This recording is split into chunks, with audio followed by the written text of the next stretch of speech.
राज्य सरकारची लोकप्रिय योजना आनंदाचा शिधा योजना आता बंद करण्यात आली आहे। एकनाथ शिंदे मुख्यमंत्री असताना आनंदाचा शिधा ही योजना सुरू करण्यात आली होती।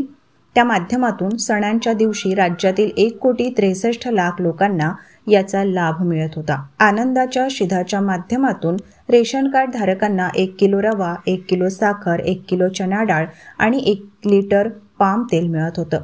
ही योजना आता बंद करण्यात आली आहे। नवीन सरकारच्या पहिल्याच अर्थसंकल्पामध्ये आनंदाचा शिधा योजनेला काहीशी बगल दिल्याचं दिसून आलं। या संदर्भात एबीपी माझाने या आधीच बातमी दिली होती, त्यावर आता शिक्कामोर्तब झाला आहे।